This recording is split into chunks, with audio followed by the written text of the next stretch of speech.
Columbus, Georgia, this is your City Council. Mayor Teresa Tomlinson. City Manager Isaiah Hughley. Pop Barnes, District 1. Glenn Davis, District 2. Bruce Huff, District 3. Evelyn Turner Pugh, Mayor Pro Tem and District 4. Mike Baker, District 5. Gary Allen, District 6. Mimi Woodson, District 7. Tom Buck, District 8.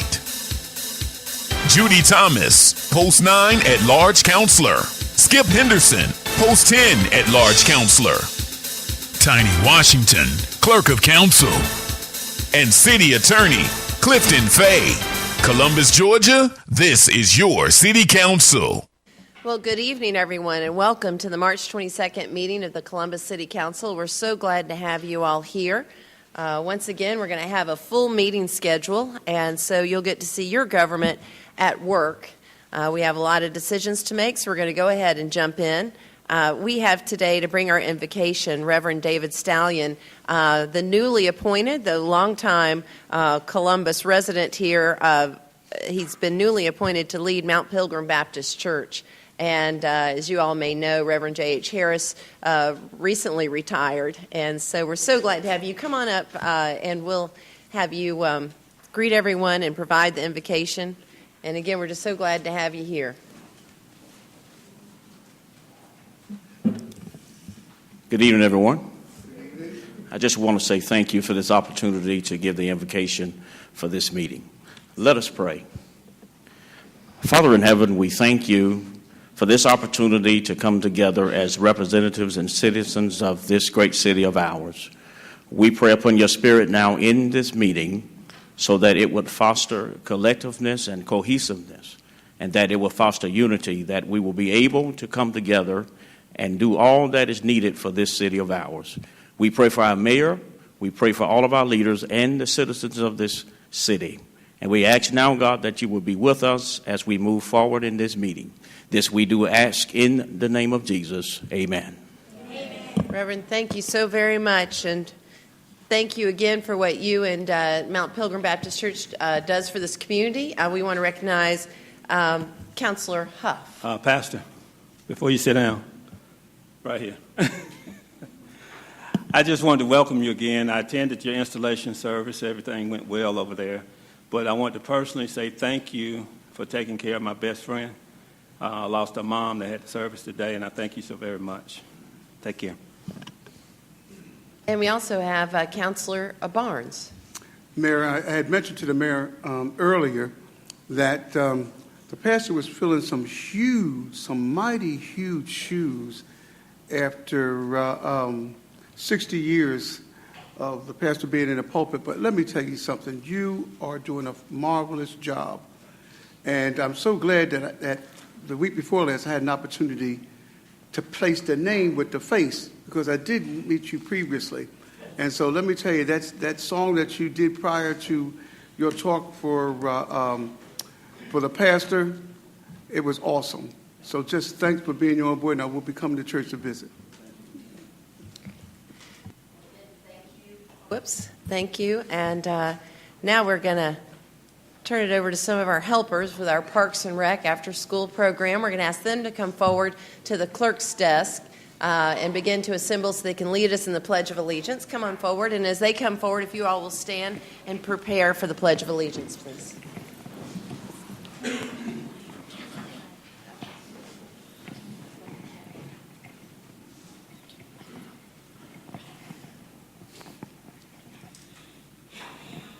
I pledge allegiance to the flag of the United States of America and to the republic for which it stands, one nation, under God, indivisible, with liberty and justice for all. Wonderful. Let's give them a round of applause. And if you all would tell us your name and what grade you're in. My name is Kennedy Pye, and I am in the 4th grade. My name is Simone Small, and I'm in the 4th grade. My name is Cameron Simons, and I'm in the 4th grade.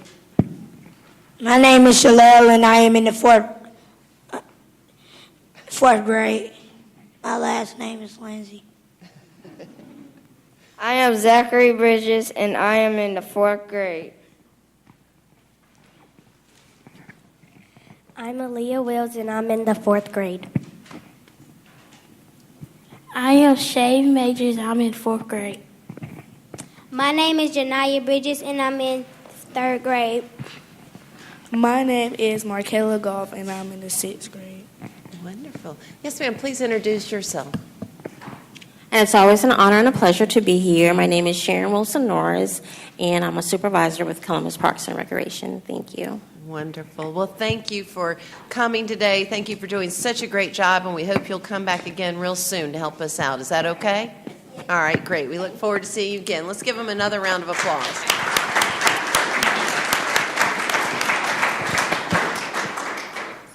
All right, we will now turn it over to the city attorney for his agenda. Mr. Fay. Thank you, Mayor. Got several items to cover this evening. First one is the second reading. This is a zoning change from residential office to general commercial at 6073 Veterans. It's ready for a vote. We have a motion and second for approval. Is there any discussion related to this item? Seeing none, we'll cue it for electronic voting. You may vote.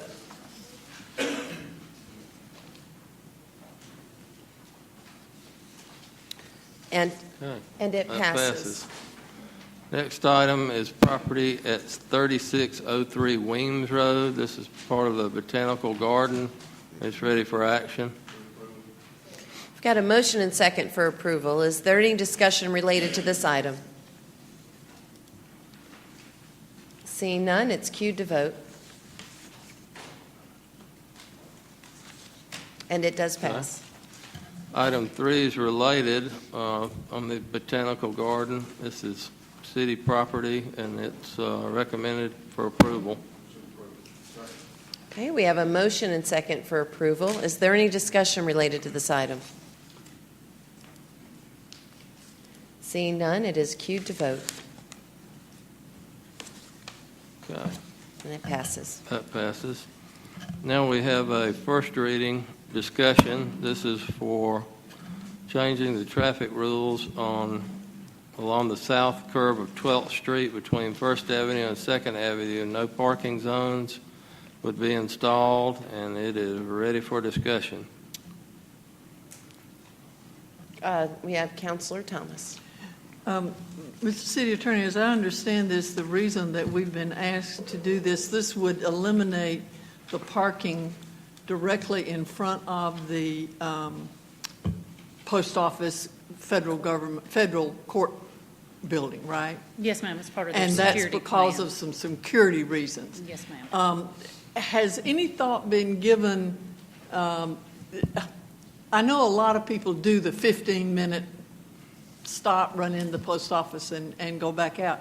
Has any thought been given at all to changing the parking from about halfway down that block that is now 2 or 3 hour, 4 hour parking to 15-minute parking, so that there will be those be parking for those folks that need to just run in and out? You know what I'm talking yes, about? ma'am. Right now we have that scheduled for 2 hour, but we could consider it. I think from the going west there from the courthouse, there just are a lot of people that do just run into the post office, and the other parking along there is all at least 2 hour parking, and so sometimes it's very difficult to find a place on 12th Street if you just need to run in. So if you would, I think that might be at least something to consider. We can look into that. Thank you. All right. Okay. Let's Any see. other We have questions? Mayor Pro Tem. Donna, do you know whether or not, how long the parking is on the side of the post office, on the 2nd Avenue side? You know, between 12th and 11th on 2nd Avenue. Where we used to drive through to drop your mail off, those parks on that side, how long is that parking? I don't recall, I think it's about the same for now. That one wasn't an issue because of the drive-through that gave them that 50-foot separation. I was saying we could use that for the 15-minute run-in. That's a possibility. We'll look at that parking in that area and see if we can pick up some 15-minute time limits. Okay. Looks like that concludes comment. All right. If there's no other questions, we will bring that back in 3 weeks at the next regular council meeting. Yes, that's right. All right. Then we've got some resolutions, Mayor. The first one is for a portion of the school district general obligation sales tax bond, Series 2016, $20 million principal amount. This would provide for the levy and collection requested by the school district, and it's ready for action. Got a motion and second for approval of the resolution. Is there any discussion on this? Mm-hmm. Yeah. Thank you. Is there any discussion on this item? All right. Seeing that there's none, it is queued to vote.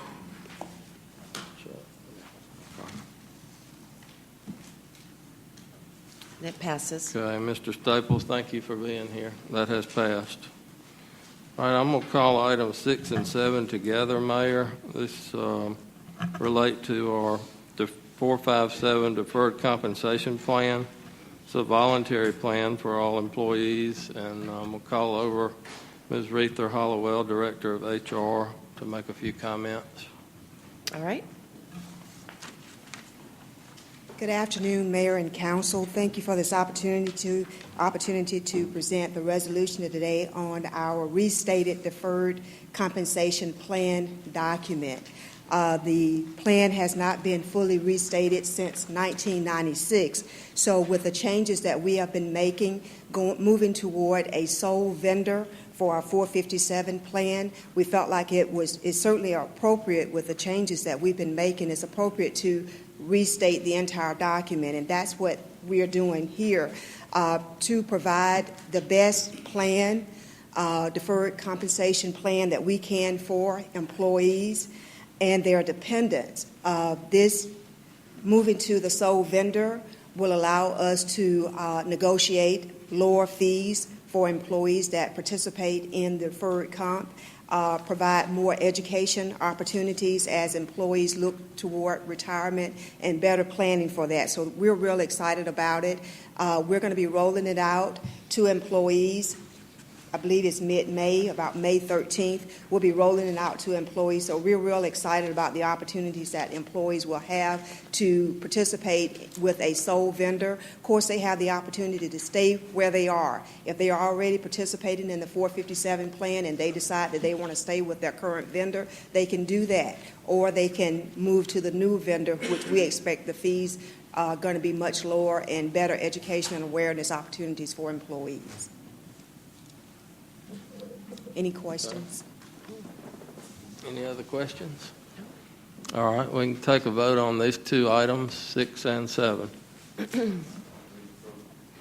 Got a motion. That's Councilor Henderson. A second from the Mayor Pro Tem. Any discussion on these items? Seeing none, they are queued to vote.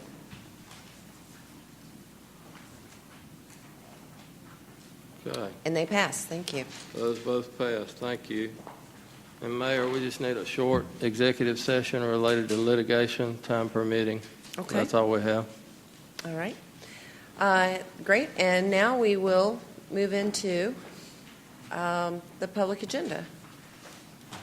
Hold on a second. My screen is frozen. Can I get some tech help over here just a moment so I can, because we'll definitely have to be up for the city manager's agenda. Can you get me a paper agenda, please? Okay, thank you. All right, sorry about the technical difficulties. This one right here. All right, we're going to move into our public agenda. We'll start out with Mr. Mark H. Hollowell, who's representing West Georgia Eye Care Center. He wants to speak with us about ordinance requirements. And good evening. If you would just state your name and the address of West Georgia Eye Care for us. Certainly. Mayor, Council, thank you for allowing me to be here this evening. I'm Mark Holloway. I'm the administrator at West Georgia Eye Care Center, which is located at 2616 Warm Springs Road. The issue we'd like to bring before Council tonight is our new development project at 6600 Whittlesey Boulevard. And our request to Council is to receive a waiver or a delay from placing a sidewalk along Whittlesey Boulevard as part of this development process. If I believe each of you have a handout that we have submitted to you. If you look at Exhibit A, I can kind of walk you quickly through this and address each of the points that are pertinent to this request. On Exhibit A, you see an aerial photo of the east end of Whittlesey Boulevard. And our project is on the south side of that, located right next door to... Okay, we have Dr. Hollowell. I think we have Holloway. I think we have a couple of questions. We have the Mayor Pro Tem first. Mayor Pro Tem. I want to ask either the city attorney, city manager, somebody, what's the proper procedure for this? Okay, hold on a second. Let me get there. Yes. Madam Mayor, of course, we have an ordinance, and they can request a variance, but I would like for Director of Engineer Donna Newman to speak to this at the appropriate time, but I think there's been communication with the engineering department, and they felt like we need to comply with the ordinance, and I believe there's a variance process they could have gone through, but I'd like for Ms. Newman to speak to that.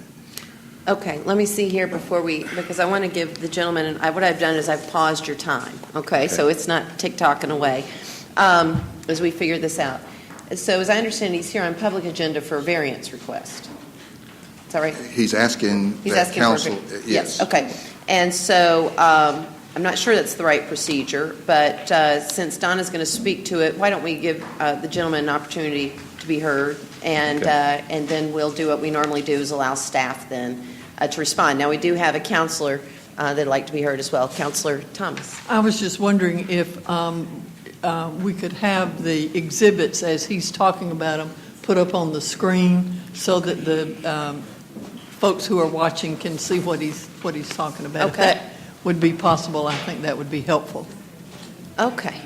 All right. And Dr. Holloway, what I'm going to do now is go ahead and set your time so you can get going again.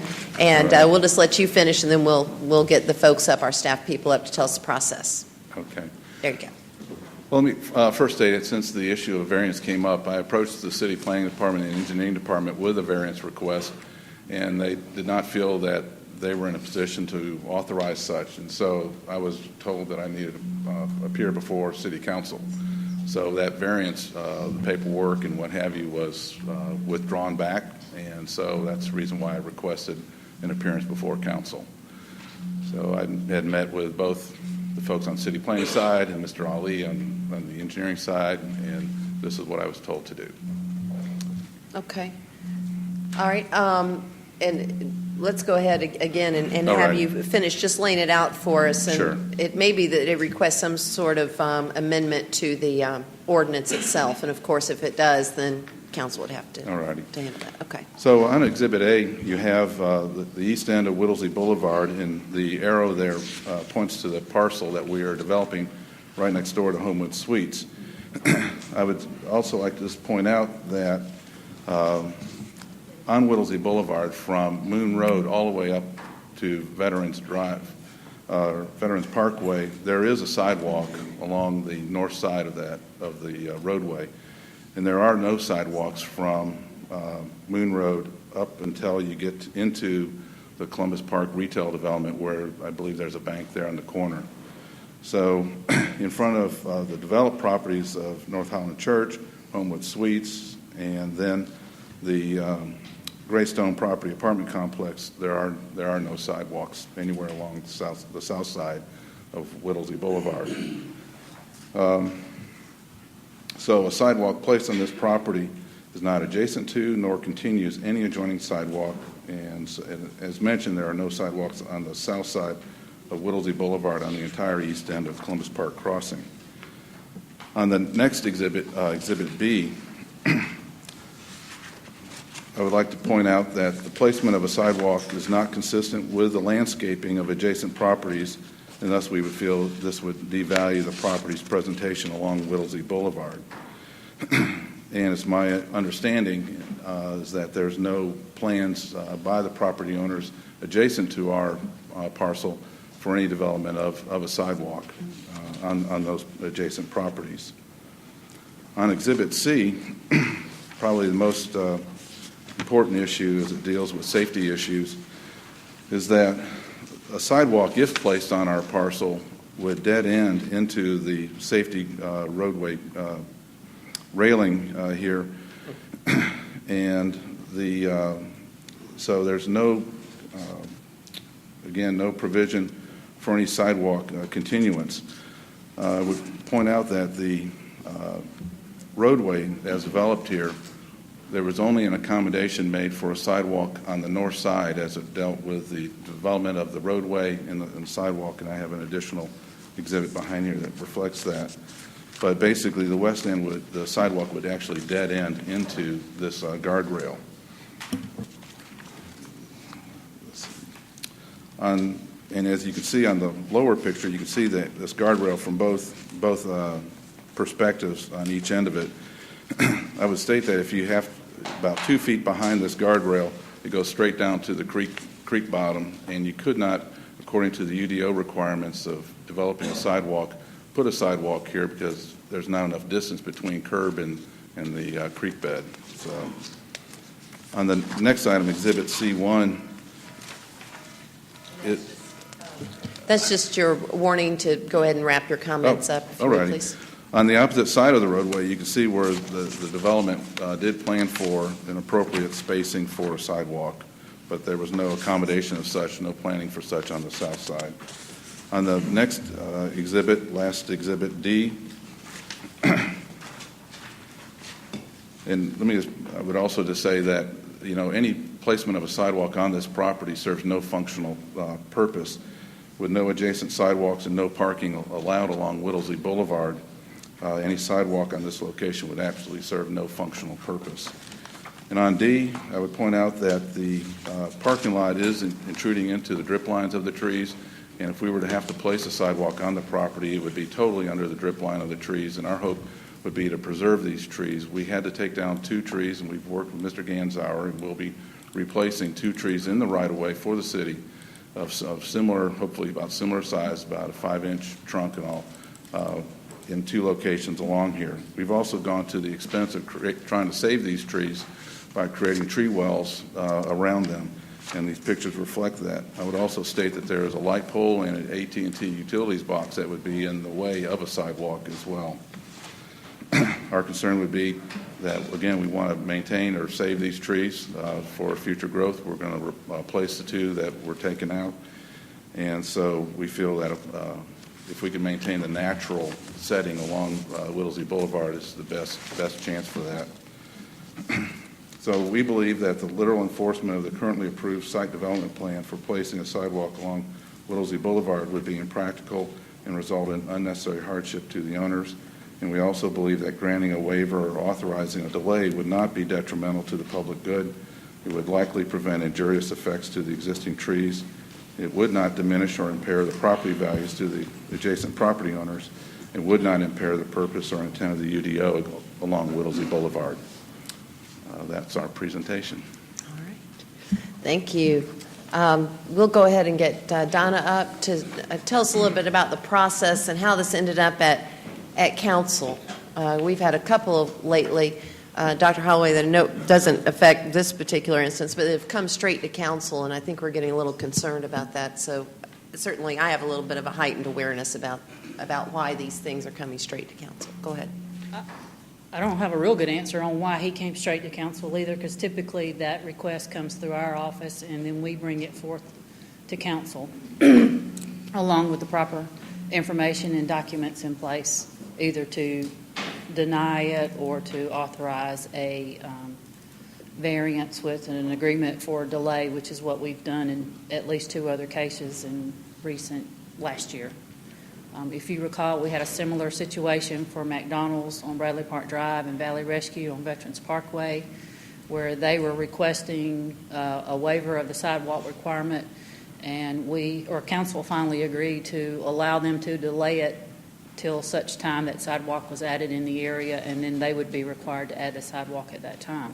And that's typically how we've handled it. The intent of the ordinance was to add the sidewalk as each parcel is developed.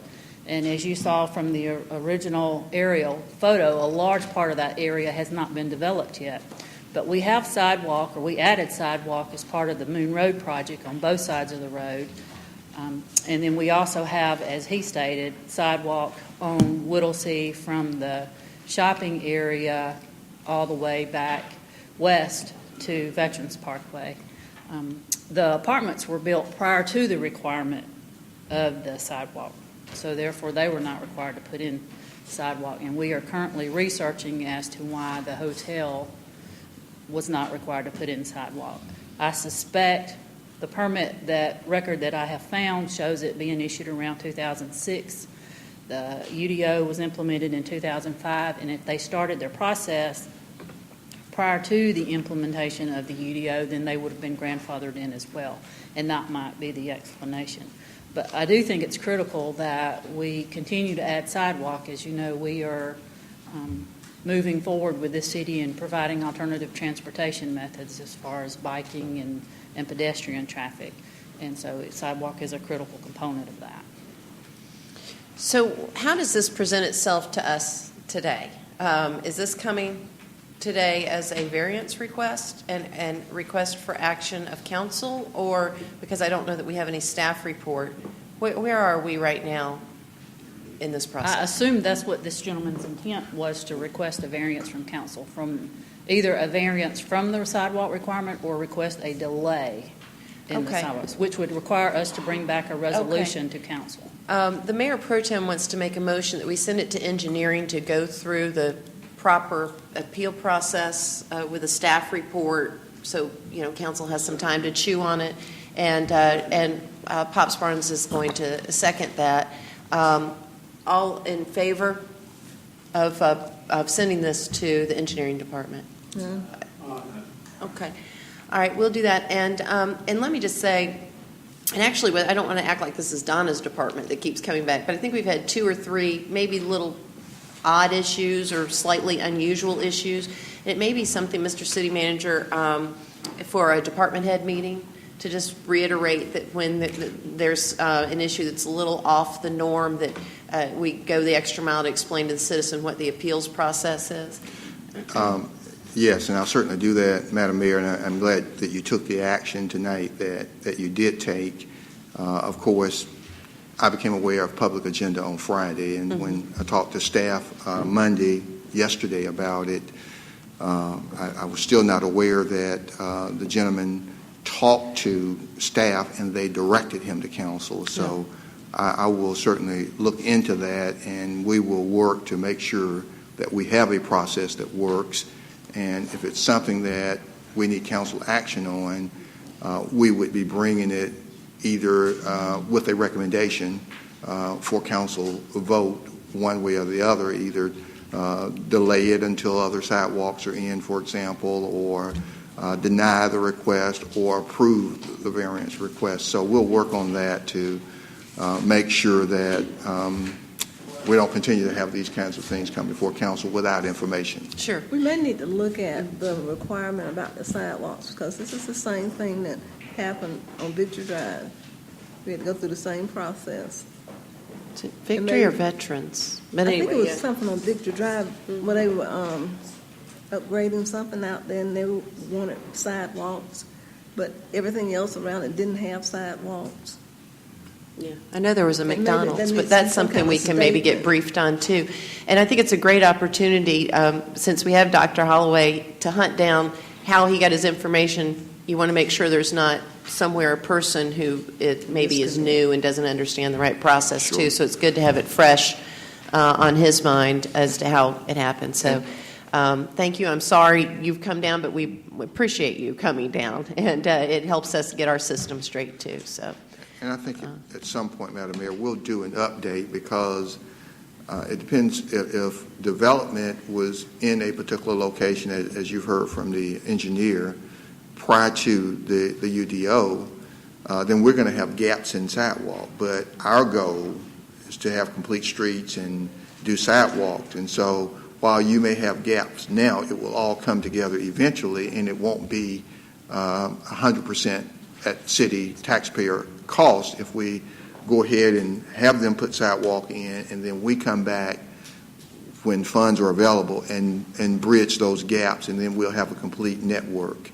And so we need to come back and kind of talk to you about that and get your thoughts on that, because obviously there are going to be gaps as we go forward based on when construction occurred, and then under the new UDO with new construction coming along where we require sidewalks. Or if we had something in UDO that told the developer that even though you may not have to put sidewalks in today, that once sidewalks are developed in the area, it will be your responsibility. Well, and that's a legal question. I don't know if we can go, I don't know if we can actually say that at a future date we're going to require you to put sidewalks. Let's do that on the update. On city right away. On city right away. Yeah, I think there was a problem then if they transfer the property in the interim, that new person may not be required to do it. So that'll be a good subject for the update. We have Councilor Huff. Yes, I just want to clear a couple of things up. Doctor? I'm the administrator. No. You're administrator, okay. As an administrator, I don't want it to seem today that you had a dream and showed up here today. I'm sure someone on our staff was trying to help, and there is a protocol that we follow. So I don't want you leaving here frustrated thinking that we are trying to say you made it all up, okay? But we are going to check, as you heard, to see what the protocol is to get you back here to do it the way that we normally do it. And I'm looking at all of the information, so in the background of staff, please indicate if he's required to have a sidewalk, where will we be requiring others, or where will it hook up? Because I'm looking at some of these designs, and it seems as if some of these properties will have to move trees, and city will have to move signage and things of that nature. Well, and Councilor, there again, I think about, some of those locations look really bad, like we would never be able to get a sidewalk in there, and I acknowledge that on those photos. But, we spent $5 million in one of the special purpose local option sales tax to put in more than 50 miles of sidewalk. And we had to go in and we had to move some trees in some cases, but we plant trees back. And so I recall on my street, Steam Mill Road, sidewalks are too close to the street and there's no curb and gutter, but that was one of those projects in the special purpose local option sales tax, 50 miles, spent $5 million. And so we go back after the fact, as you know, and we put in sidewalk, and no doubt we are going to get to a point, could be 5 years or 10 years or 15 years, we're going to want that network there as more businesses go in out there. And so if we got bits and pieces in, it's broken, then we fill the gap, and that's what we got to figure out. Okay. I just wanted to personally put my bid in. Yeah. If we can delay, if it is a delay, there are sidewalks I need in my district today. Well, and we've got a list where people all over this county want sidewalks, and we've got a sidewalk list. We just can't afford to do them all, but we've got them on a list, and when we do them, we do a small allocation at a time, and we put in pieces of sidewalk on an annual basis, but it's going to take us a while to get there. Because I have one person that's legally blind trying to navigate through dirt and mud and everything, so if we can do it. I'm just putting my request in at this point if we happen to delay that. Yeah, I got you. And I can tell you, even on the T-SPLOST money with Metro, we've got money allocated in that $22.4 million, I think it's maybe $650,000, where we are going to do ADA accessibility and some sidewalks and stuff near bus stops. So we accounted for, because we know. I'll get with you because we have a bus stop near that location. Thank you. All right. We have Councilor Thomas. Mr. City Manager, I would also like to ask the engineering department, planning department, whomever is looking at this, that we do take a look at some of the practicality. When you look at the pictures that Mr. Holloway has given us, there are some of those areas that there's not enough space for a sidewalk to go in. And he said there were sidewalks on the other side of the street. Let's think about, perhaps in the UDO, making some kind of accommodation in places like the Columbus Park crossing. If there are sidewalks on one side of the street, perhaps we don't need them on the other side of the street. You know, some of those kinds of things. I understand that we want to be uniform, and I understand, you know, trying to put all those in. Today I drove from Double Churches south on Veterans toward Columbus Park crossing. There's a sidewalk from Double Churches on that west side of the road down to that little shopping area. I bet you whatever you want to bet that there has never been a person walking on that sidewalk in that particular spot. There's nothing there. There's a railroad track right beside it, you know, and so we need to be conscious of some of those exceptions. I understand the 50 miles, as I understand that, most of that was to get sidewalks around schools. And so, you know, I'm all for it. I just think we need to be, sometimes we need to take another look at it and be more conscious of what's already there. If there's sidewalks already on Whittlesey, on the north side of that road, I bet there's not a lot of people walking on those sidewalks either. But maybe we don't need sidewalks in that kind of a configuration on both sides of the road. Just take a look at it and talk about it and think about it, and perhaps that will help to alleviate some of the requests that we get for variance. I'm thinking about, we did one out on Whitesville Road at Williams Road. There was a veterinarian's office that went in there, and the only sidewalk all the way around is right there in front of that, you know. So anyway, if you just take a look at it, and as you come back to us with suggestions, keep that one in mind. We will. Thank you. All right. Thank you, sir. Thank you. All right. Next, we have Mr. Louis Abney, who would like to speak to us about pay raises.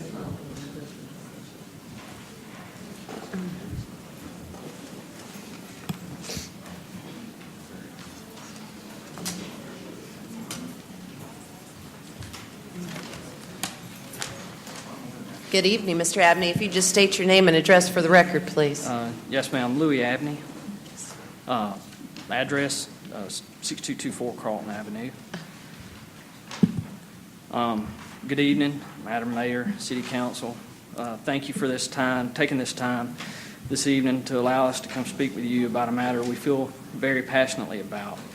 If you could just speak into the mic. There you go. A few weeks ago, the employees of the Muskogee County Sheriff's Office began hearing what we thought were rumors about a pay increase. As the days went by, we began to discover that the pay increases were not for public safety in general, but specifically the Columbus Police Department. The last time this happened, we didn't really say too much about it, but let us start by making this perfectly clear. There's no doubt at all that the officers of the Columbus Police Department deserve a pay raise, and we fully and wholeheartedly support them, but so do the rest of the public safety. Firefighters, Sheriff's Office, EMS, Marshal's Office, they all deserve a pay increase. In the past, when this council looked at giving a pay increase to public safety, it wasn't based on just one agency. It was based on all of public safety. This is the second time this happened. And if this is not the case and what we're hearing is wrong, then obviously please tell us. The members of the Muskogee County Sheriff's Office every day are working part-time jobs, spending more and more time away from our families just to make ends meet, just like the Columbus Police Department. Not because we like working the part-time jobs, but because we have to. We have to do it to survive. Every day, the employees of the Muskogee County Sheriff's Office are putting on their bulletproof vests, working these streets, putting our lives on the line, just like the Columbus Police Department. In addition, every day, officers of the Muskogee County Sheriff's Office are working the county jail, walking in those cells, often by themselves, with murderers, rapists, thieves, and all kinds of people that we keep separate from society until they go to trial for the sake of protecting the public.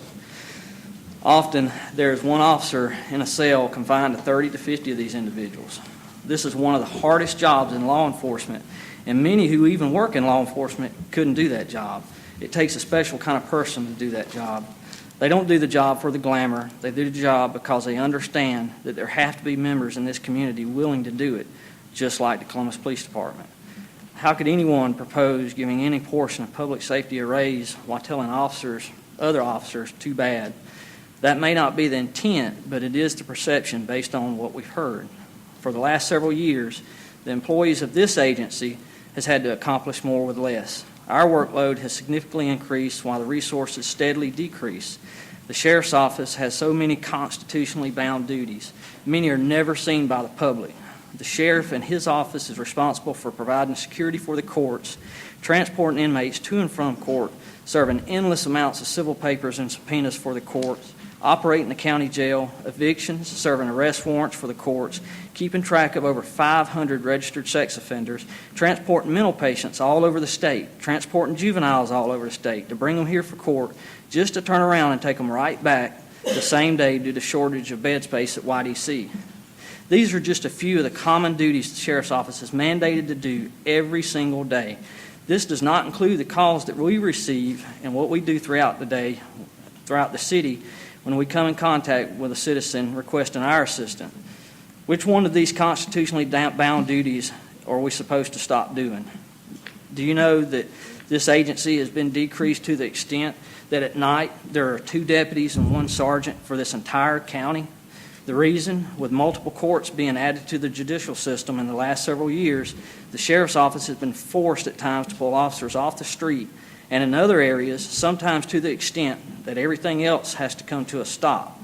Do you know how many times the Columbus Police Department has called requesting our assistance and we weren't able to assist? Contrary to a different opinion, we are a 24-hour-a-day operation. We do answer 911 calls, and we are first responders just like every other sheriff's office. When this becomes the pattern year after year, it doesn't impact the sheriff, EMS, fire marshal's office as much as it does to people like us. And with that being said, we are being told again for the second time, if we're understanding correct, that the pay increase for public safety is not for all of you, just some of you. You can imagine what that does for morale. But however, the rest of public safety who are being excluded come in and do their jobs every day to the best of their abilities. We're just asking to be treated fairly by those who are our elected representatives in this community. We understand and have heard before that the sheriff is given a certain amount of money for his budget, and it's up to him to see how it's spent. This is true, but again, it goes back to year after year. The budget of this agency continues to shrink while the responsibilities are increasing. There's another unintended consequence to this proposal, that it further drives a wedge between 2 agencies, or all the agencies. It would be naive to think that it doesn't. The residents of this city would be better served if we work together, especially with crime the way it is. But when decisions like this are made, it causes division between agencies and public safety, mainly with people like us. If the shoe was on the other foot, I'm sure that instead of the Sheriff's Office being here, you may be hearing from the Columbus Police Department. This city needs to do things to unite public safety, not divide it. The officers with the Columbus Police Department absolutely, 100% deserve a pay increase, but so does the rest of public safety. We might be wearing different uniforms, but we're still law enforcement, and we still have the same goals. We understand that times are tight, but it seems like the last place that something would need to be cut is in law enforcement, especially regardless if it's the police department, sheriff's office, or any other public safety agency. In conclusion, we would like to thank each one of you for your time and thank you for listening to the concerns we have. We respect the tough job that you all do, and in most cases, you all have our support. And now at this time, we're asking for yours. We're asking you as public safety employees, as private citizens, and as voters to please reconsider this proposal and amend it to include all public safety. Thank you. Well, Mr. Abney, thank you so much for coming, and appreciate you running down the list of important duties that you have and the way you serve this community and its citizens. We take it very, very seriously. And again, I'm glad you came so we can address a few of the things as we begin. The proposal's not been heard yet, but just a couple of things that may make you feel a little bit better about the concerns that you have. One, last year, the pay adjustment, the police pay reform that was enacted by council was actually a redistribution of gap time. And the police department no longer has gap time, and as a result, they've saved hundreds of thousands of dollars. That savings was then reallocated. So their budget was not increased. It was just moved from one use to another. During that debate and information, there were documents put up and discussed here, and certainly we can make available to you.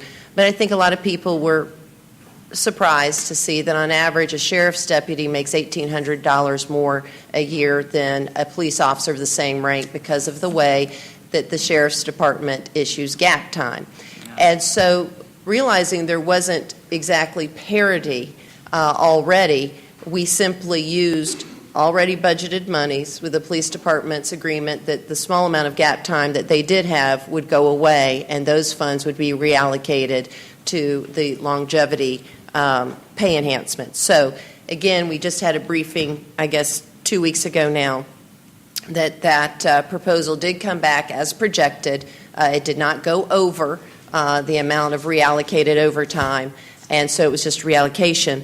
Have you had the opportunity to speak with Sheriff Darr about your concerns? Because I notice he's not here this evening, and the reason why it would be really important to speak with him is you mentioned that he does have the discretion to spend his budget. He receives, depending on the year, a $27.5 million budget. It is supplemented by another $1 million for health care and things of that nature. That is, you said it's shrinking, and I understand it does fluctuate. That is $4 to $5 million than it was even 6 years ago. It used to be on a regular basis the Sheriff's Department budget before the OLOST was distributed was more in the range of $23 million, and now it's $28 million. But the $27.5 million, let's just use as a round number, can be allocated in various different ways. Like, for instance, over the last, 3 or 4 years, we've funded 26 or 27 new positions in the Sheriff's Department, deputy positions and correctional officer positions. And that was for the purpose of the jail expansion. And now it looks like there may or may not be a jail expansion. It's not imminent in any event. So, for instance, if you were to speak with the sheriff about these issues and concerns that you have, he could permanently unfund. He could come to us with a proposal, and we would work with him, and this is what we're doing with the chief of police, a proposal to permanently unfund certain positions, reallocate those monies to another pay structure. But that decision has to be made by the sheriff and cannot be made by this council. So if you wanted to sit down with him about liquidating those positions and reallocating the savings, because I'm doing the math off the top of my head, but 27 positions, a total package value of, let's say, $50,000 when you roll in pension and health care, you're talking about $1.5 million, let's say. So if he wanted to liquidate those newly added positions and permanently redirect them, $1.5 million would go a long way to pay enhancement. And then we could take a look at that and what that meant to parity with our other public safety. So that's just one example. If he wanted to reallocate gap time, for instance, which I'm sure has been much discussion in your office, our prison, Muskogee County Prison, has done it. They no longer have gap time. The police department no longer has gap time. The fire department never had gap time. So you all, depending on the year, the Sheriff's Department's gap time runs anywhere from several $100,000 to almost $2 million. And so that's a good amount of money, too. So that's what the police department did last year. This year, what they're doing is requesting that council consider, and that's what we'll be discussing some tonight, and then, of course, again much later, to permanently unfund some positions and move those monies, because it has to be more than just 1 year's savings. Right. So, well, we have spoke with the sheriff, and obviously he's discussed a lot of things, and a lot of that stuff that you mentioned with guys like us, that's above our pay grade. Sure. We have to go by, what we hear and what we're told. Yeah. And that was what was being discussed. Yeah. As for the details of that kind of stuff, that's not mine. Sure. And that's not these guys here. Yeah. But I'm sure that obviously if there's any way that he can do that based on what he has, I'm sure he will. Yeah. Well, that's what I would suggest. If you'll go back and chat with him, usually the way it works with elected officials is that they take into consideration, obviously, the concerns of their staff, and then they make proposals to us. We work with them to make sure that we're not violating any laws, any gender or race laws, that we're not violating any other type of protections, obviously, that deal with our merit system and things of that nature. And we work, as we have with the police department, and then we come forward with a package proposal to council. And at this point, given our budget constraint, as long as it's net neutral to your budget, then certainly that's something we could talk about. But because of the sheriff's status, he has to be the one that makes that recommendation. Okay? Well, we appreciate your time. Well, thank you very much. Okay. We appreciate what you do. Yeah, hold on a second. Let me get the system back up here. Councilor Davis. Just, number one, we appreciate what you guys do, and we thank you for all your hard work and your service. I did want to let you know that one of the issues that we're dealing with is a manpower issue. Yes. I think you're aware of that, right? We're down many officers. Yes. I don't perceive that problem in the sheriff's office. But, I think the chief would probably have an open invitation to each one of you if you want to move over to the police department and work for them. Yeah, right. No. If that's a concern, there's a lot of positions that are open. Right. So that's what we're dealing with, so we're trying to meet that need here in the community as far as public safety goes. That's not an easy challenge. Right. And we've got people that are leaving the county and crossing over to other agencies. Right. But I don't see anybody going back to the police department. So Right. we got to figure that out. So I hope you guys can understand that part. Absolutely. In the struggle of trying to make it work. Absolutely. If you've got a solution, please let me know. Sure. Because that's one of the other aspects that we're dealing with here. Yes, sir. Okay. Well, thank y'all very Thank much. And let me say this, these are patrol officers Right. that we're dealing with, so Yeah. I don't have to, tell you guys how important that is. Yeah. Right. Okay. Councilor Thomas.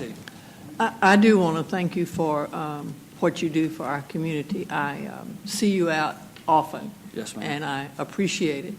I do want to thank you, too, for coming tonight. We are about to enter into budget discussions, and I think it's always important while we say and we know that our employees need a raise, all of our employees need a raise. Public safety, general government, everybody needs a raise. It's helpful when we have a presentation such as you've made tonight Yes, to ma'am. keep reminding us Yes, ma'am. of what you do for us. Yes, ma'am. I wish that I could sit here tonight and tell you that we're going to give you a raise. If I had a magic wand, we'd do that. Sure. But I do want to tell you that your comments tonight have made an impact. Yes, ma'am. And I think as my fellow counselors deal with the budget, it's going to be difficult to forget this presentation that we have seen tonight. Yes, and we know, we knew before you came that this was important. But I do think it is important for us to hear from our employees and for us to see the employees and to see your face. And I think it's important for us to be able to say to you, thank you for what you do. Yes, ma'am. I know with public safety, when you leave home in the morning, we're all hoping you'll be back that night. And luckily in Columbus, for the most part, that has always been true. But we do appreciate what you do, and I will certainly keep in mind as we have budget deliberations your presentation tonight, and I thank you for coming. Sure. Well, what we say, we say with all due respect, we're not up here to rabble-rouse. We're not up here to cause division and that kind of stuff. What we say, we mean it with all due respect. Sure. We understand. Yes, ma'am. And I will say one thing that Retha Hollowell's been working on, not ready for presentation tonight, but is some way to look at reinstating a regular pay increase for all of our employees. You may not appreciate, I'm sure you feel it, but you may not appreciate the underpinnings of why it's happened. Like you said before, hey, look, that's about what I know is what I deal with. But one of the things that's happened is, however many years ago, before most people can remember, somehow, I'm sure in a tough budget year, we stopped giving regular raises. And then once you stop giving regular raises, we have gotten back in the habit of doing cost of living, nominal, but still every year we do a cost of living. But once you stop getting regular raises, of course, you get further and further behind, and then to get everybody up to where they would have been have you been given raises is a $35 million prospect, and who has that money laying around? Sure. So instead of just waiting for the train to come with the extra $35 million, I asked Retha to come up with a plan where we could start giving incremental raises again. They would, of course, start out being nominal and can't be afforded at all this year because of circumstances. That's why what we're doing with the police department has to be self-contained and within already budgeted monies. But I do want to let you know that we think about that all the time, and we've been working on it. And she's gotten something that I think is a viable proposal. And so after this budget year, probably in June or July, she'll be presenting that. We can start working on it, and if the Lord willing and the creek don't rise, we'll have a little bit of breathing room to start implementing it in the next fiscal year. So I just want to let you know that we do think of that all the time. Let me turn it over to Councilor Henderson. Thank you, Mayor. And I just wanted to add my thanks for what you guys do every day. And I think it's important to verbalize the fact that regardless of any squabbles that take place, whether in courtrooms or elsewhere, don't ever think that we don't recognize how significantly important you guys are to this community. I would hate to think that you guys think that any of that stuff plays into anything. We value what you do. We recognize what you do, and showing up on an evening like tonight and expressing it to us, it confirms it, and we're grateful. So thank you. Thank you. And Councilor Barnes. And I would piggyback on what Skip said. Really appreciate it. How many of you guys are in the military? You know what I've been advocating for the longest time? You know how big the military is, right? All you guys know, we have longevity pay, we have rank. To me, that's the easiest thing as far as public safety, and that's something that I've been speaking about for years. If we can do it in the military, why not with y'all? And you know it's incremental. It automatically happens. Longevity pay or rank. So that's what we really need to be working on. I think we're going in that line now, and we should have gone that line all along, because as far as public safety, the same thing in the military. When you leave out the door, don't know whether you're coming back home. So, I would like to see this government lean towards that type of a system. You wouldn't be standing here now. Yes, sir. So appreciate you. We're all trying to get something like that worked. I've been out of the military for years, but I just can't get the military out me. It's the correct way of doing things. So appreciate you all coming down. Yes, sir. And we have Councilor Huff. I see you all over Columbus, Georgia. And for those of you all that see me on a regular basis or should run into me, I personally say thank you all of the time because I consider public safety essential in my being as far as waking up in the morning and my safe return to my family. So I appreciate all that you do. But as a group, please continue to do what you've done tonight. You'll hear it over and over from some of us. Get together, come up with a plan, pull us aside if you need to give us your recommendations and things, and keep us on top of what you think and what you need to do, and give us a chance to try to help, because there are those of us that really care. Thank you for being here. Thank you. All right, great. Thank you all Thank very you much. very much. Appreciate you.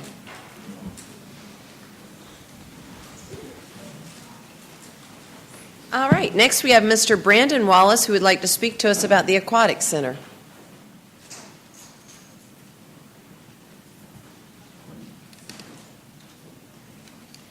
Good evening. Good evening. If you just state your name and give your address, please.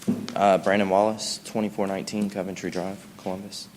I had a chart I wanted to give you guys, but Yeah, we can do that, or while you talk, we can show it on the screen if you'd like.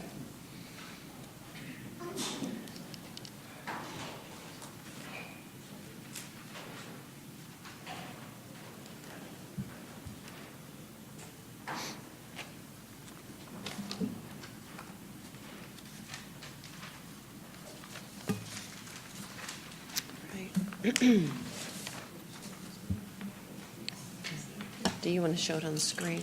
Yeah. Okay, thank you.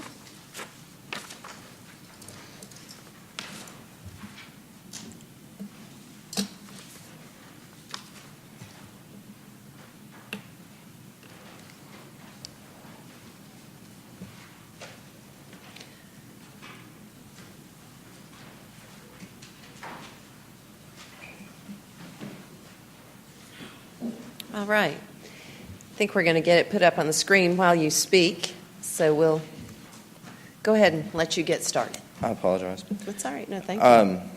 I was up here the other day, and I was here on unrelated business and just happened to step in and heard your discussion on the Aquatic Center. And it just, to me, it didn't add up. I think the director of Parks and Rec is Dr. Worsley? Yes. Okay. To me, it just didn't make sense. The presentation before you, the numbers just didn't seem to jive. I was less than impressed, as I think most city councilors have been. I mean, from what I understand, he's been up here a few times and spoken before you, and it's a mess. A little bit about me. I've personally never, ever been to the Aquatic Center. I do have 2 children, and my 9-year-old daughter has expressed interest in swimming, and we've looked into it, and actually called somebody, but never got a call back, and she got involved in softball, and we kind of never went back to it. But the problem with the Aquatic Center is just a small part of what I feel like is a much bigger issue, it seems. For instance, the Parks and Rec Department just hasn't been run like a business. And I own my own business. I've owned my own business for 14 years. They're a government entity trying to do a private business's work. In many cases, you can look at, they pulled up the child care numbers, and they're running, and you're losing $300,000. Y'all were giving $300,000 a year in subsidies to Parks and Rec just to fund the after-school programs. Trying to run a pool. They're involved in the entertainment business in some cases, and you guys are just giving them money. I understand it in some cases. I looked over at Dr. Worsley. I don't want to pronounce his name. Yeah, that's right. Okay. Worsley. Credentials. I noticed that he has a lot of credentials related to Parks and Rec, but I didn't see anything related to businesses. I don't see anything related to running a business, making a profit in a business, or anything along those lines. We've all seen a lot lately what happens when government tries to do things when the private businesses can do things better. At the federal level, we see things like healthcare.gov and how well the healthcare industry has turned out. To bring this back to the Aquatic Center, it appears from the presentation given by Dr. Worsley that the city government is about to give him $850,000 to a private business to run the taxpayer-funded building built by the taxpayer dollars. So I looked into it further over the last few weeks because the numbers just don't make sense. I went back and looked at the original RFP requested, and that RFP number was dated February 18, 2015, RFP 15-023. I think that's the thing that you guys are voting on tonight. When I looked it over, I found what the primary things were that you were looking for. You're wanting a pool operated and maintained by a vendor 89 hours per week, provide personnel to do the job, emphasize safety, and bring some revenue in, and consumer satisfaction. I looked over the proposal given by Company A, now known as American Pool Service of Georgia. And then I looked at the numbers that they provided. To me, looking at the overall numbers provided by them and Parks and Rec, we can conclude the following. If you look at the Parks and Rec document, Company A compared with Parks and Rec, this one, or you can look at the table I presented. I took the numbers directly off what they got. So one of the first things we'll note at the top is a pro shop for $62,014. Then accounting, function, and hardware was $29,250. And then it goes on down the line. That's Company A's proposal for what it should cost to run the pool. I took that and I broke it down. The final number was $1,267,047. That's with utilities. Now, utilities seems to... That's just a warning. I'm going to put some more time on, but if you would just wrap up your comments. Yes, ma'am. If you take utilities and they spreaded $170,000 across the board for utilities, no matter if the pool was operating for 89 hours or if the pool was operating for 45 hours. It just didn't make sense. Because if you turn the lights off, obviously you're saving power somewhere. And if we're not operating at 89 hours and we're operating at 45, there's going to be some savings. Then I kind of eliminated that. And then if you look at the chart, this one,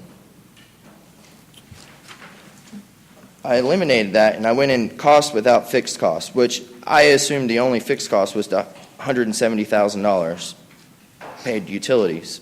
Then I did it as a percentage. If you go across Company A's proposal with Company A at 89 hours, then Company A at 56 hours, I broke it down to a percentage to better understand where they're coming from. So we'll go down to the line that says Other Marketing Insurance Annual Aquatic Review. At $213,750, the number comes to 19%. At 56 hours, though, that number goes to $303,624, which is 34.55%. I don't get it. How do you go down on number of hours but increase the insurance, maintenance, background checks, and repairs if you're not using the pool nearly as much? We also note that to operate the pool at 89 hours, it costs $237.05 per hour. If you take the total cost divided by 52, take that number divided by 89, which is the number of hours per week, it costs $237. At 56 hours, it jumps to $301.81. At 45 hours, the number goes to $277.78. That doesn't make sense. You'll also note that under Company A's proposal, they come up, we start with accounting at $29,250. That's an essential part of every business. I mean, all of us own businesses, so we're going to cut $27,000 from accounting to do it for 56 hours, and we're cutting it even further, $500 for 45 hours. That seemed like that would be a fixed cost because we're going to have to install the accounting software across the board. We're going to have to train the people, and we're going to have to do the installation. I didn't understand that, and I don't know if you guys do either.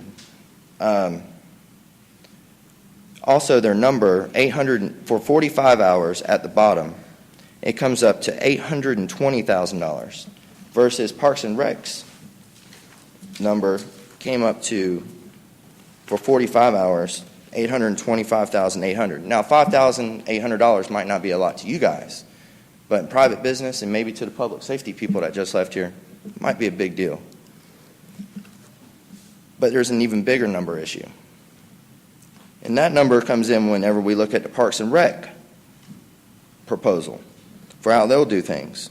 So for 89 hours, they came to the conclusion with the $170,000 in expenses that it was $1,260,000 and $1,260,001 to run the pool. That's my number. Parks and Rec said it would cost $1,025,500. That's a big difference. I'm sorry, my bad. Parks and Rec said it would be $1,242,000. That's a $20,000 difference. So, I know you guys tonight have to vote on this thing. I know whenever I'm running my business, I don't just give a blank check to the companies I buy supplies from and say, hey, here's $850,000. What are you going to give me for it? I'm going to go to that company. I'm going to say, what can I get for $850,000? But not only that, but if in your original RFP that you guys requested, you requested 89 hours. But what if we reduce the hours to 56 or 60? If you take $237.05 per hour, and you multiply it times 60, it comes to $739,596. And we eliminated some lifeguards. We eliminated some chlorine because we ain't going to use Mr. as much. Wallace, I hate to cut you off, but you've gone over both your times, which is great. We want to thank you for coming. Certainly, this is important information, and I'm sure there'll be some comments. I think we could probably explain some of the things where you said you don't know how we got there, where that came from.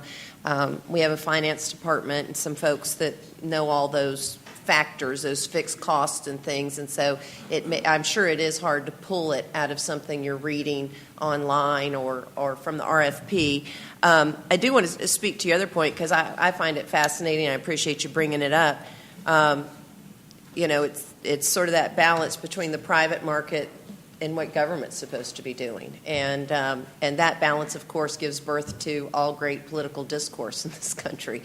What's the role of government and where does the private market come up? I will say just some random observations because it happens to be one of my very favorite topics, is that the private market has to have a profit margin. I mean, that's the whole point, right?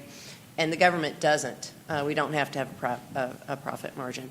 And so we actually can operate sometimes, like, for instance, I just saw a slide before I walked in here that said, it was on CCG TV waiting for us to queue up, and it said the taxpayers save $17.6 million a year because of inmate labor. We're able to field virtually no cost labor on a lot of things, and there's other such unique factors about how the government can work that the private market sometimes can't match. Now, the private market, what you were saying, does often, because of its profit motive, can find economies of scale and its ingenuity and its flexibility and that type of thing. Can find ways to make things work, and that's certainly what we're hoping that Company A can do. But I just wanted to point out the fact that a lot of times, and again, not to say this isn't the basis of a lot of great political debate, but for instance, I think it's almost impossible to find a child care system for $36 a month. And so there's no market for that, right? So you would just say, well, people who could pay more than $36 a month, their kids will definitely get some daycare. All you other people just kind of figure it out. Well, if we're able to use facilities that we have, the taxpayers are willing to invest through the political process and the taxing process. They're willing to invest in that to keep the kids off the street, the public investment of hopefully those children growing up to be assets to the community. And so that's sort of one of the things I think you touched on were those rec centers. And, why in the world are we doing that? Well, we're filling a void, a lack of a market. And so, again, it's a great conversation. I think for purposes of the dollars and cents, I'd like you to take the opportunity maybe to chat with Pam either after the meeting or emailing her to talk about this, because I think there's some mixed cost in some of these items that I saw that maybe you didn't figure in or have access to that information. But we crunch those numbers big time.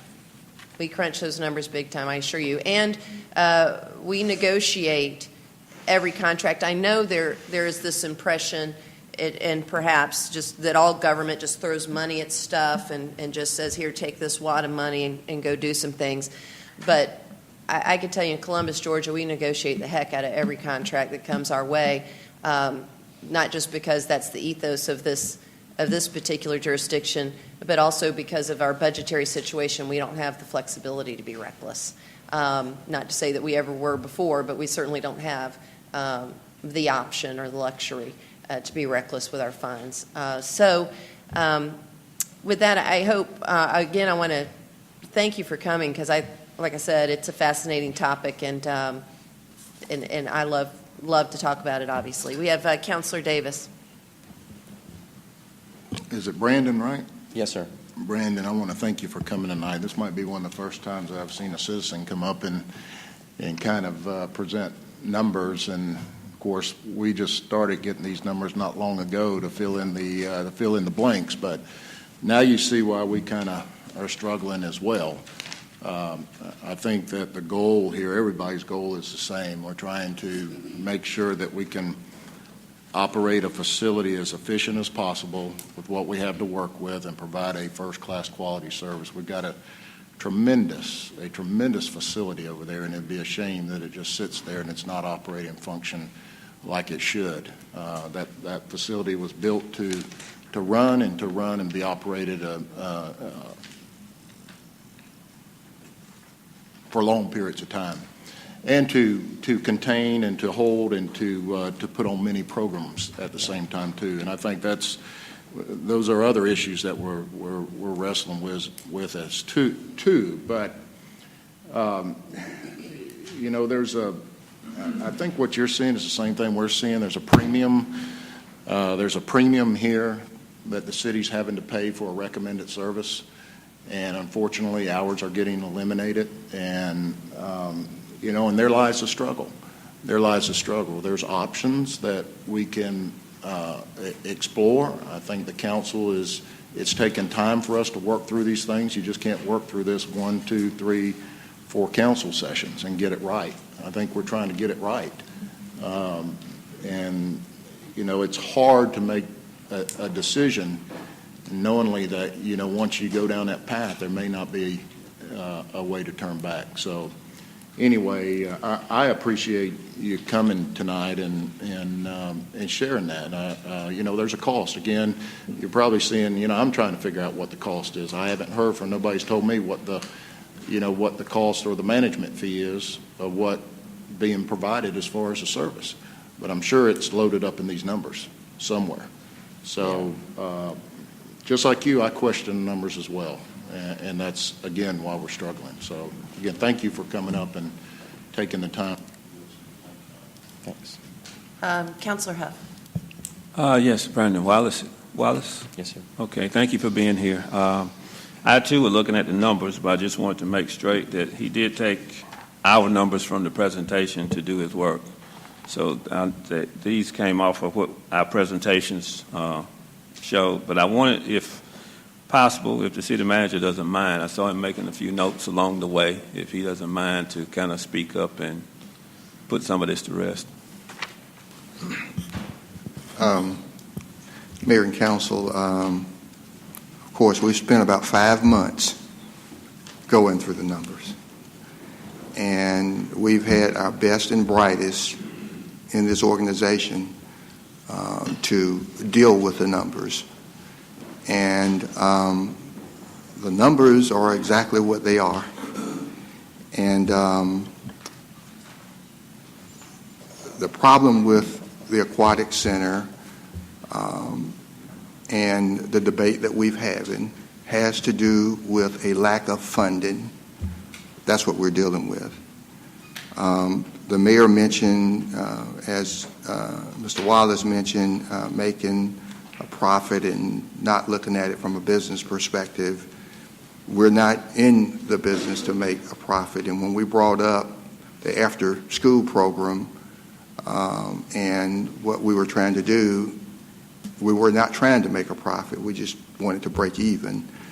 And so with that said, I would love to invite Mr. Wallace to meet with our finance people, who I have a lot of confidence in, a very high level of confidence in, and with our Parks and Rec director.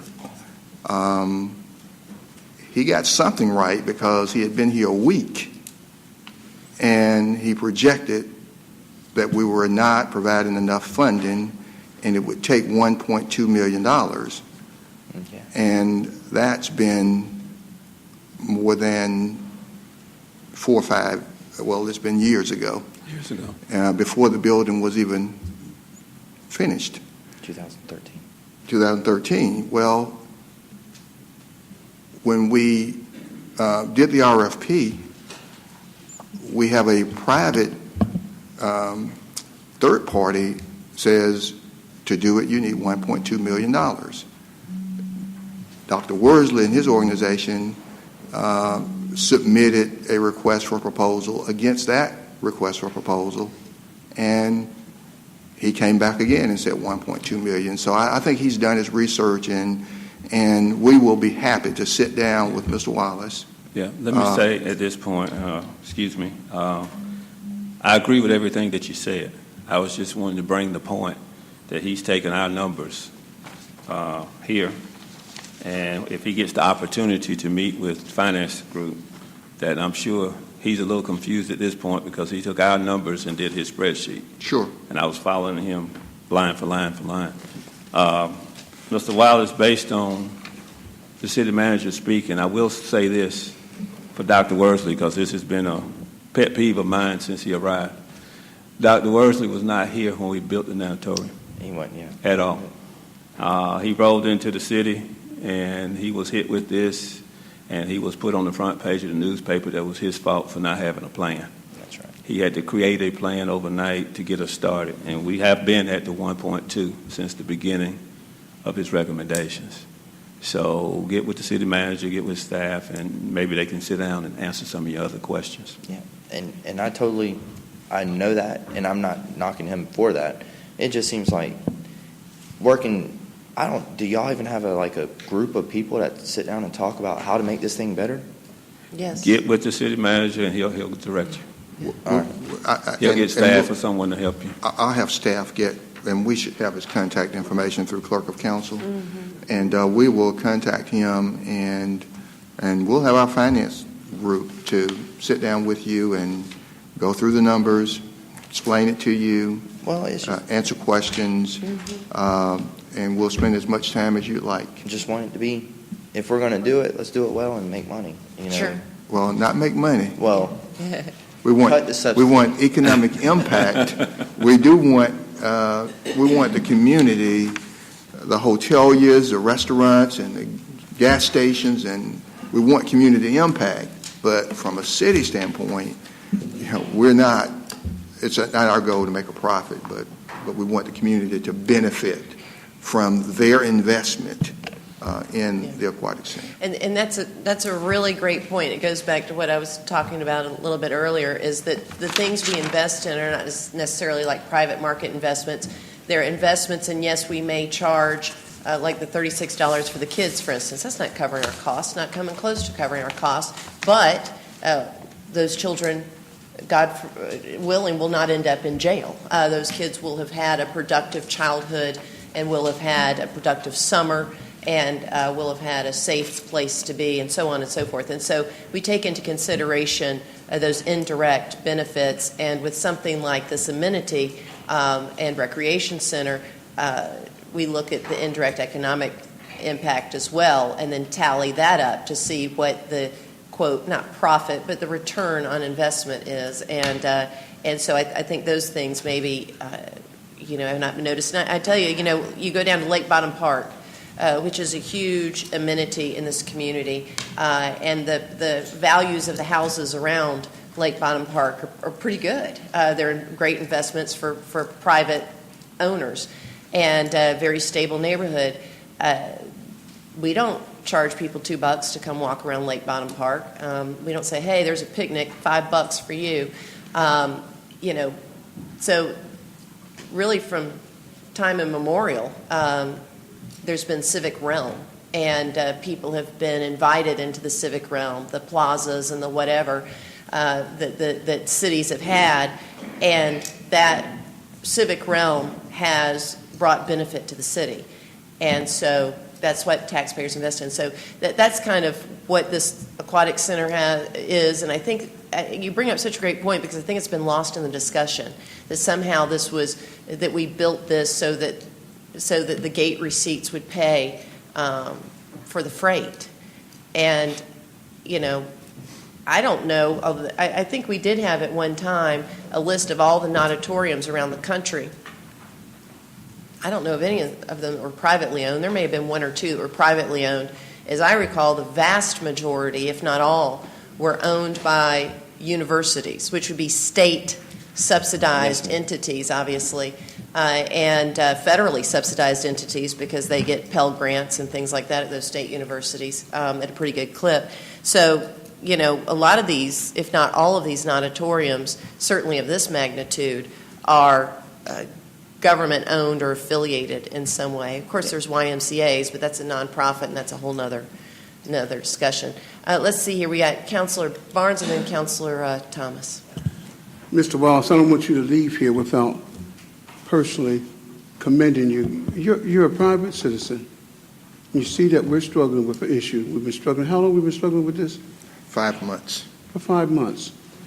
And as you mentioned, you don't even swim, and your daughter's another, but you're a private citizen trying to help this government. And I want to personally thank you for trying to help us struggle through something, because you didn't have to do it. But that's what I like about participatory government. You're a private citizen. You see us struggling. You did not have to take the time to even do any of this here, but you did. You went through the figures because you wanted to do some good and help out. And I don't want you to leave here without me personally telling you I want to thank you for recognizing that we have a problem here and taking it upon yourself to try to help us through it.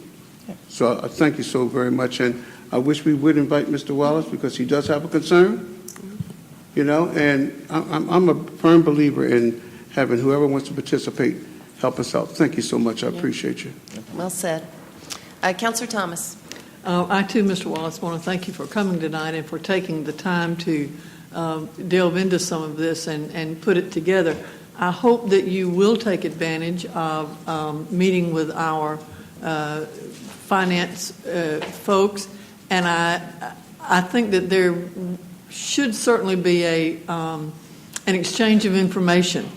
You gave us some food for thought tonight, and I think the finance folks can answer some of your questions, but I also think that he had some good suggestions that we ought to bear in mind and see if they can come to fruition. I do appreciate you, though, taking the time to put all of this together and to take your time to come and present it to us. Thanks so much. Thank you. All right, Mr. Wallace, thank you. All right, again. Good day, and I'll talk to you soon. Okay. All right. Next we have Mr. Hernandez. Paul Hernandez wants to talk to us about the Walmart opening. We appreciate your patience and so glad to have you here. If you would, just state your name and your address, please. Good evening. My name is Paul Hernandez. I will be the store manager on Buena Vista and Floyd Road, 5907. A little bit of information about the store. It'll be opening April 13th. We will have a VIP night, and I'd like to invite all of you to come join. The VIP night will be a celebration of our associates, of what they've done and what they've accomplished throughout the 4 months we've been part of the team, just to share time with their families, to understand what they're doing. Now, I know some of you may be asking why I'm here and what's the real reason. And it's not to hype my store. It's not to ask you to come shop there. It's to talk about some of the things we're doing for the community and what we're about and what I'm about personally.